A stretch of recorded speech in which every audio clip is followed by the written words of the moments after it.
Number 4 مقاصد شریعت میں سے ہے نسل کی حفاظت، انسانی نسل، اور یہ بھی ان مقاصد میں سے ہے جس کی مغرب، جس کی کیپٹلزم ہمارا ساتھ نہیں دیتا، اور وہ یہ سمجھتے ہیں کہ بھائی نسل کی حفاظت کیا ضرورت ہے، انسان بچے پیدا ہوتے ہیں، بس بچے کو اچھی صحت مند زندگی چاہیے، ماں صحت مند ہو تاکہ صحت مند بچے پیدا ہو، باقی ان کا کوئی نسل کا ہونا یہ کوئی ضروری نہیں۔ نسل کی حفاظت کا مطلب ہے ہر بچے کے باقی حقوق کے ساتھ ساتھ اس کا باپ کا معلوم ہونا، متعین ہونا اور ایک ہونا، یعنی نکاح کا وہ ادارہ وجود میں آئے جس میں پورے معاشرے کو معلوم ہو کہ یہ لڑکے اور لڑکی کی شادی ہوئی، نکاح ہوا، اس نکاح کے نتیجے میں پھر اولاد پیدا ہوگی۔ اب کہا جاتا ہے کہ باپ کے خانے کی ضرورت کیا ہے، بس ایک بچے پیدا ہو، اور جدید ریاستوں میں تو اب بچے اسٹیٹ کی پراپرٹی سمجھے جانے لگے ہیں، بس ریاست ایک نمبر جاری کرے، اس نمبر کے بچوں وہی نمبر ان کو الاٹ ہو، وہ ان کا داخلے کا بھی نمبر ہو، کا بھی نمبر ہو، وہ ان کے ڈرائیونگ لائسنس کا بھی نمبر ہو، انہیں بس نمبروں کی بنیاد پر دنیا چلی جائے۔ پہلے باپ کے خانے پہ بات کی جاتی رہی ہے بہت زیادہ کہ باپ کے خانے کے نام کے خانے کی ضرورت نہیں ہے، اور اسی کا تسلسل ہمارے ہاں ایک معاشرتی رویہ آپ نے ملاحظہ کیا ہوگا کہ پہلے معاشرے میں مسٹر اور مسز کا تفریق یا فرق رکھا جاتا، اور یہ تخیل کہ یہ شادی شدہ خاتون ہے، آہستہ آہستہ ہمارے معاشرتی رویوں میں ذرائع ابلاغ کے ذریعے سے، ماحول کے ذریعے سے، اب چاہے شادی شدہ ہو یا غیر شادی شدہ اس کے لیے بس مس کا لفظ استعمال ہو، تاکہ وہ جو احساس مرتب ہوتا تھا ان خواتین کو جو شادی کے بغیر ہوتی تھی کہ یہ ہمیں تو عجیب لگتا ہے، لہٰذا یہ زوجہ اور شادی کا ذکر، مسز کا ذکر یہ نہیں ہونا چاہیے۔ آہستہ آہستہ ہم سب اس کی طرف چلے گئے۔ اب قرآن حکیم نے، سنت مطہرہ نے جو نظام قائم کیا وہ یہ ہے کہ بچے کے حقوق میں سے ایک حق اس کے نسب کا ہونا، اسے معلوم ہونا، اپنے والد کا، والد کے خاندان اور وغیرہ باقی سب چیزیں اس کے ساتھ نتی ہو۔ اس سے وجود میں آتا ہے ایک ذمہ دار معاشرہ، ایک ذمہ دار خاندان۔ اب بچے کی تربیت جب والد کے بغیر ہو تو اس کا مطلب ہے ہاسٹل کی زندگی ہے۔ ہاسٹل میں بچے کو تمام تر سہولتیں فراہم کرنے کے باوجود ماہرین تعلیم نفسیاتی لحاظ سے اس بات پر متفق ہے کہ ہاسٹل بچوں کی ذہنی نشوونما، مزاج اور رویے میں خود غرضی پیدا کرتا ہے، دیگر قباحتیں لے آتا ہے۔ تو نسل کی حفاظت پہ مغرب ہمارے ساتھ متفق نہیں، وہ کہتا ہے یا کیپٹلزم کہ بچے کے لیے یہ کوئی ضروری نہیں ہے۔ اس سے جڑے ہوئے وہ تمام معاشرتی مسائل کو شریعت مد نظر رکھتے ہوئے ہر بچے کا یہ حق تسلیم کرتا ہے۔ اگر اور یہ 5 کے 5 حقوق میں نسل کے تحفظ یا نسب کے تحفظ کا حق اتنی اہمیت کا حامل ہے کہ اگر اس کو پامالیت کے مراحل دیکھے جائے تو پامال یہ 2 طرح سے ہوتا ہے۔ کبھی کوئی بھی شخص اٹھ کر کسی پر بہتان لگا دیتا ہے، جب بہتان لگاتا ہے، قذف لگاتا ہے، یا ہمارے عام اصطلاح میں کاری کرتا ہے، بدکاری کا الزام لگاتا ہے، اس کے بارے میں بات کرتا ہے، تو شریعت اس الزام کو ثابت نہ کرنے والے کے لیے اور ایک پاک دامن پر بہتان لگانے کی پاداش میں شریعت اس کے لیے حد قذف تجویز کرتا ہے، بہتان کی سزا کوڑوں کی شکل میں اسے ملنی چاہیے۔ اور اسی طرح اگر کوئی شخص اس کو پامال کرتا ہے، نکاح کے بغیر ناموس سے پہ حملہ اور ہوتا ہے، اور زنا کی دونوں شکلوں میں سے انہیں چاہے زنا بالرضا ہو یا زنا بالجبر ہو، اور جبر میں مجبوری کی ہر شکل شامل ہے، صرف جسمانی لحاظ سے جبر ہی نہیں بلکہ اگر کوئی کسی بھی طریقے سے ورغلا کر، دھوکہ دے کر یا فراڈ کر کے یا اپنے مقاصد کے لیے استعمال کر کے بغیر نکاح کے زنا کا ارتکاب کرتا ہے، کسی کو رکھتا ہے، چاہے وہ کسی بھی شکل میں ہو، تو شریعت اس کے لیے جو سزا تجویز کرتے ہیں وہ حد زنا ہے۔ اور یہ حد شادی شدہ کی صورت میں اور غیر شادی شدہ کی صورت میں الگ الگ۔ یہ تمام کیفیات مقصود ہے کہ جب معاشرے میں کوئی شخص نسب کے تحفظ کو پامال کرے گا تو معاشرے کو نسب کا یہ تحفظ فراہم کرنا ہر بچے کا، یہ اجتماعیت کی ذمہ داری ہے، یہ ریاست کی ذمہ داری ہے۔ جو یہ پامال کرے گا اسے سزا ملنی چاہیے۔ نمبر 5، شریعت جس مقصد کو سامنے رکھتی ہے مقاصد ضروری میں سے، وہ ہے مال کی حفاظت۔ اور مال کی حفاظت کے لیے شریعت متعدد طریقے اپناتی ہے۔ جیسے نسل کی حفاظت کے لیے شریعت نے نکاح کا طریقہ اپنایا، اور نکاح کے ساتھ ساتھ نسب کی حفاظت کے لیے اچھے رشتے کا طریقہ اپنایا، پھر بچیوں اور بچوں کی تربیت کا طریقہ اپنایا کہ آگے چل کر یہ ایک خاندان کی ذمہ داری اٹھانے کے قابل ہو سکے۔ اس طرح مال کی حفاظت کے لیے شریعت نے متعدد طریقے اپنائے۔ سب سے پہلے تو قرار دیا کہ حلال مال کا حصول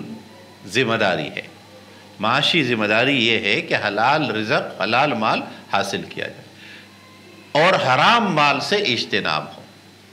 اور اس کے لیے تعلیم و تربیت کا نظام، اس کے لیے حرام ذرائع مال کو روکنے کا انتظام، اس کے لیے سود کو حرام ٹھہرایا گیا، اس کے لیے جوئے کو حرام ٹھہرایا گیا، اس کے لیے چوری کو حرام ٹھہرایا گیا، اس کے لیے ڈاکے کو حرام ٹھہرایا گیا، اس کے لیے کہیں پہ پڑی ہوئی چیز چاہے وہ کتنی قیمتی ہو، شریعت اس کے اصل مالک کا اسے ملکیت مانتی ہے، کوئی اور اگر اسے اٹھا لے تو اس کی ملکیت میں نہیں آئی۔ یعنی یہ بات کافی نہیں ہے کہ مجھے کہیں کوئی چیز مل گئی یا اس کا کوئی مالک نہیں، اگر جائز طریقے سے صحیح اور درست طریقے سے حاصل نہیں کیا گیا تو وہ آپ کا مال ہی نہیں ہے، چاہے وہ پڑا ہوا ہو یا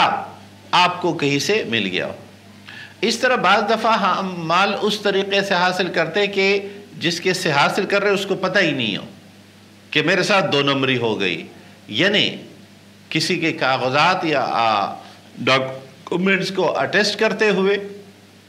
یا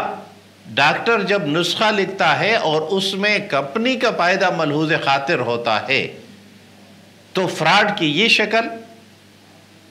کہ کمپنی اس کو کتنا کمیشن دیتی ہے، یا کتابوں کے دکاندار کے ساتھ اسکول والے نے جو کمیشن طے کیا ہوا ہوتا ہے خریدار کو پتہ نہیں،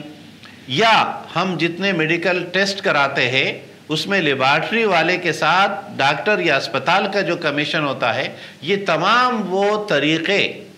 جو کسی بھی شخص کے مال کو ہڑپ کرنے کے ذرائع ہے، شریعت نے اس کو حرام ٹھہرایا۔ اور مال کے حفاظت کے متعدد طریقے بتائے گئے، اس کے لیے بڑھوتی میں جتنے طریقے ہیں، تجارت کی صورت میں، مشارکت کی صورت میں، مضاربت کی صورت میں مال کی حفاظت اور مال میں بڑھوتی کا ہو۔ اور شریعت نے مال کی حفاظت ہی کے لیے وراثت کا نظام اپنایا کہ وراثت کا نظام باپ یا کسی بھی شخص کے فوت ہونے کے بعد اس کے ورثاء کے حقوق شریعت نے، قرآن حکیم نے اعداد ہندسوں کی جتنی کثرت سے ذکر وراثت میں کیا ہے اتنا کسی اور معاملے میں نہیں کیا۔ اور یہ اس بات کی علامت ہے 1/2، 1/4، 1/8، 1 حصے، 2 حصے، یہ سب تفصیلات شریعت قرآن حکیم نے بتائے تاکہ لوگوں کو کوئی پریشانی نہیں ہو۔ تو وراثت کی تقسیم، حلال مال کے حصول کے ذرائع اور حرام مال سے اجتناب، اور ساتھ میں اپنے مال میں بڑھوتی کے لیے جو کاوشیں ہیں ان سب کو شریعت نے تحفظ فراہم کیا، دوسرے کا حق جب تک پامال نہ ہو۔ اور جو شخص اس حق کو پامال کرتا ہے اس کی ایک شکل بنتی ہے چوری کی، ایک شکل ڈاکے کی بنتی ہے، ایک شکل چوری کی بنتی ہے۔ چوری کی شکل میں مطلب چپکے سے کسی کی چیز حاصل کرنا، وہ چوری جسے عربی میں سرقہ کہتے ہیں، اور حد سرقہ شریعت نے متعین کر دیا کہ ایسے شخص کا ہاتھ کاٹا جائے گا۔ اور اس بات کی اہمیت کا اندازہ لگائے کہ یہ جو مقاصد شریعت ہے اس پہ عمل درآمد خود رسول اکرم صلی اللہ علیہ وسلم اور خلفائے راشدین کے دور میں کرایا گیا۔ یعنی رسول اللہ صلی اللہ علیہ وسلم کی موجودگی میں چور کا ہاتھ کاٹا گیا، رسول اللہ صلی اللہ علیہ وسلم کی موجودگی میں زنا کی حد عملاً آپ نے نافذ کرائی، یہ اور اس طرح نشے کی حد، شراب نوشی کی حد آپ صلی اللہ علیہ وسلم کی زندگی میں سزائے متعین ہوگی۔ دور خلافت میں خلفائے راشدین میں اس میں عمل درآمد کرائے۔ یعنی یہ بات تو طے ہے کہ معاشرے کو جرم سے 100% پاک نہیں کیا جا سکتا۔ اچھے معاشروں کا پیمانہ یہ ہے کہ اس میں جرائم کو کنٹرول کیا جائے، کم سے کم رکھا جائے۔ بدقسمتی سے ہم جس ملک میں ہے جہاں ہمارے عدلیہ کا سٹینڈرڈ جو ہے وہ دنیا میں 130 میں سے 126 نمبر پر ہے، یعنی گویا صرف ہم سے 4 ممالک مزید خراب ہے انصاف کے لحاظ سے، عدل کے لحاظ سے۔ تو اس معاشرے میں یہ بات بڑی عجیب لگتی ہے کہ ان 5 چیزوں کا حفاظت کیسے ممکن ہوگا۔ اب ہم جب بات کو سمیٹنے کی طرف آتے ہیں کہ مقاصد شریعت 5 کے 5 جب پورے ہو تو معاشرے میں حفاظت ہوگی، دین کی، جان کی، عقل کی، نسل اور نسب کی اور مال کی حفاظت ہوگی۔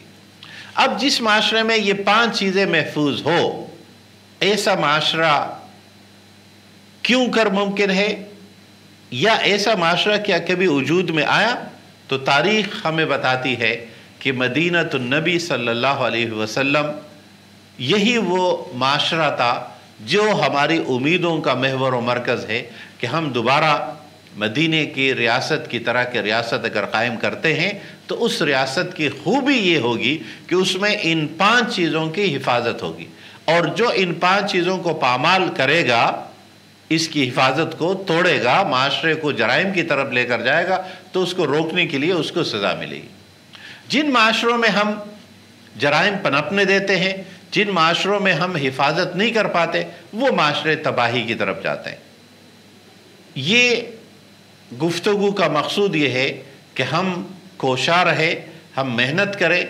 ہم کاوش کریں، ہر ایسے موقع پر جب ہمیں ریاست کی تبدیلی کا موقع ملتا ہو تاکہ ہم ایک ایسا معاشرہ وجود میں لا سکے ریاستی لحاظ سے، قانونی لحاظ سے، کہ جس میں ان 5 چیزوں دین، جان، عقل، نسل اور مال کی حفاظت ہو سکے، اور یہی ایسا معاشرہ ہوگا جس کی طرف دنیا ٹوٹ پڑے گی اور دنیا متوجہ ہوگی۔ اللہ تبارک و تعالی ہمیں مقاصد شریعت کی تکمیل